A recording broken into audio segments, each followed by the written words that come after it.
Alright, I'm going to try my best to go over these two engines while the oil pans are off. This engine is from a 1984, and the earlier B230 motors have these skinnier connecting rods, as you can see down there. And if you look over here on this side of the engine, along this oil journal, there are no humps for the oil squirters that later Volvo cast into the side of these blocks.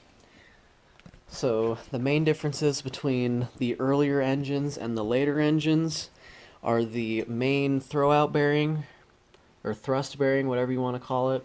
In the earlier engines is here in the number 3 position on the crankshaft, and then on the later engines they moved that crank bearing, or that big thrust bearing, to the number 5 position over here. So as you can see, this bearing journal is a lot thicker than the rest of these crank bearings. And then on this one, these two crank bearings are the same size as are the two in the front, but the center one is the bigger bearing. Other than that, the connecting rods are 9mm rods there, and that's pretty much all that there is to say about the earlier engines.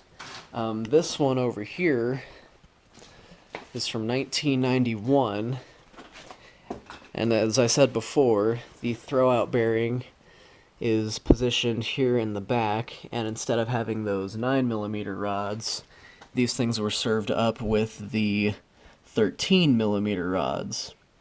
So the 13mm rods are pretty good, can handle a little bit more power. 13mm connecting rods.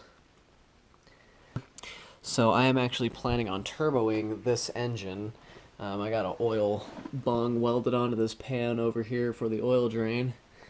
And yeah, I figured I would make a little video before I go ahead and put the oil pans on to show you guys the difference between the 13mm rods here on the later 90 plus B230 engines versus the 9mm rods on the 1984 through 1989 B230 engines. These later ones also had these little bumps cast into the block here, so that if you come around the top here, if you wanted to install oil squirters down there, you could take this to a machine shop and they would be able to drill in there and machine in some oil squirters. But this block isn't a squirter block, it just has the little casting in there with the humps. So hopefully this clears up some questions that you guys may have between the early B230 engines and the late B230 engines. I don't know when someone else is going to be doing this work to this kind of car and have two of these old engines opened up next to each other to show the differences. So hopefully this video is helpful, and drop a like and subscribe if you dig it. Peace out.